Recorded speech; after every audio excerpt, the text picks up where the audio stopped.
안녕하세요, 역사맨입니다. 대한민국에서 인터넷 커뮤니티를 잠깐이라도 해보신 분이라면 이 장면을 모르는 분이 없으실 겁니다. 오늘 알아볼 인물은 바로 해당 장면의 주인공인 배우 심영입니다. 아마 대한민국에서 가장 유명한 성불구자라고 할 수 있을 텐데요. 드라마 속 인물이 아닌 실제 심영이라는 사람은 어떤 사람인지 지금부터 생애를 들여다보면서 알아보도록 하겠습니다.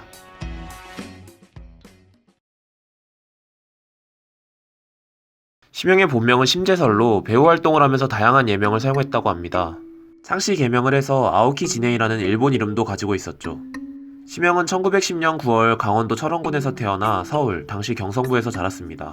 당시 유명 극단이었던 토월의 연구생으로 입단하면서 연극계에 데뷔했는데 가장 처음 출연했다고 알려진 연극은 연기 초승달과 즐거운 인생이라는 작품으로 대사 한 줄 없는 엑스트라 역이었다고 합니다. 1929년 11월 갓난이의 서름이라는 연극에 출연했을 때 토월회로부터 호평을 받았고 1930년 1월 남경의 거리 1막의 주인공으로 캐스팅되면서 극단의 간판 스타 중 한 명으로 성장하게 되죠. 유명세가 점점 커져 일본에서도 공연을 할 정도까지 다다르는 등 당시 연극계에서 심영이 가지는 위상이 매우 높았다고 합니다.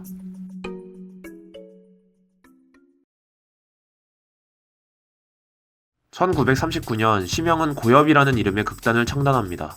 자신이 창단한 극단을 이끌고 1940년부터 만주 위문공연 등을 다니며 친일 연극 활동을 시작하죠. 고엽은 조선총독부의 지원을 받아 창작 친일 연극도 여럿 만들어냅니다. 일제를 미화하고 황민화를 선전하며 전쟁 참여를 독려한 작품들로 일제로부터 여러 상을 수상하고 심영 본인이 친일 연극 단체인 조선연극문화협회의 간부를 맡기도 하죠. 연극 활동뿐만 아니라 심영은 일제의 선전 영화들에도 주연으로 출연합니다.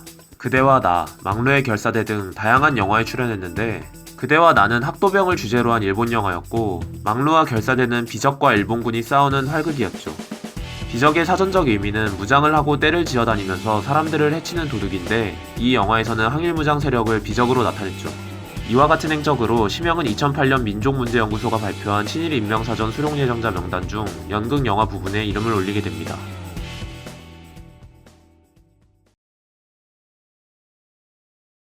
해방 이후 미군 정식이 심영은 극단 혁명극장을 창설하는 등 좌익 활동을 전개합니다.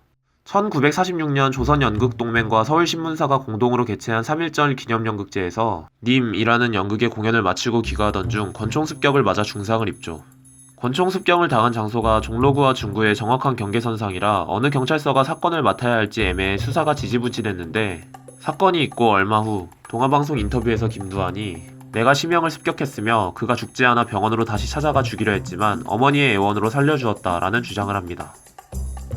이 사건이 우리가 기억하는 드라마 야인시대의 그 유명한 장면이 맞습니다. 하지만 실제로 심영은 고자가 되지는 않았다고 합니다. 심영을 습격한 김두한은 그가 성불구자가 되었다고 이야기한 적이 없고 1993년 출판된 비밀결사 백이사라는 책에서 심영이 고자가 되었다고 주장하기는 하지만 근거를 제시하지 않는 데다가 애초에 책 자체가 워낙 가장 미화되거나 허구적인 내용으로 가득 차 있어 사실이었다고 보기 어렵죠. 당시 보도로는 영 좋지 않은 곳이 아니라 하복부에 중상을 입었다고 합니다. 부상에서 회복한 이후 심영은 1년 이상 남한에 남아있으면서 극단 민중극장을 창설하고 공연을 제작하는 등 활동을 이어가나 1947년 대구에서 공연 중 또 총격을 받아 중상을 입고 좌익 활동으로 경찰에 체포되는 등 탄압이 점차 심해짐에 따라 1947년 말에서 1948년 사이 월북하게 됩니다. 시간이 흘러 1950년 6.25 전쟁이 발발하자 심영은 조선인민군 소자 계급으로 서울에 다시 돌아옵니다. 그리고 미처 피난하지 못한 연극 영화인들을 데리고 서울예술극단을 만들어 공연을 시키고 이후 후퇴하면서 이들을 납북합니다. 전쟁이 끝나고 나서도 북한에서 여러 편의 영화에 출연하며 북한 영화대표단 단장의 자격으로 소련을 방문하고 1957년 공훈배우 칭호, 1964년 인민배우 칭호를 받는 등 북한 예술사의 한 획을 긋는 인물이 되죠. 1966년부터 평양연극영화대학 교수로 재직하던 심영은 1971년 7월 지병으로 사망합니다. 몇몇 탈북자들의 수기를 보면 심영이 숙청되어 강보로 전락해 폐결핵으로 사망했다는 설, 연극영화학교의 일반 교원으로 강등되었다는 설 등이 있습니다만 진위 여부는 정확히 알 수 없죠.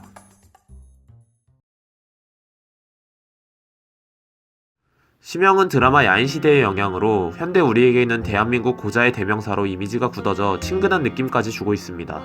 하지만 이와 별개로 앞서 보신 것처럼 유명 연예인이라는 지위를 이용해 적극적으로 친일 행위를 했던 반민족 행위자였다는 사실은 크게 알려져 있지 않죠. 해방 이후의 좌익 활동과 월북 자체로는 당시 시대상에 비추어 생각해봤을 때 크게 비판할 만한 부분은 아닙니다. 하지만 6.25 전쟁에서 많은 배우들의 선택권을 빼앗고 강제로 납북시켜 본인과 가족들의 삶을 망가뜨림은 물론 초기 한국 연극 영화의 발전을 크게 저해했다는 점은 비판받아 마땅합니다. 이렇게 친일 반민족 행위자의 강제 납북까지 자행한 악인이었던 만큼 인터넷 커뮤니티에서 두고두고 놀림거리로 남아도 그저 인과응보라고밖에 할 수 없겠습니다.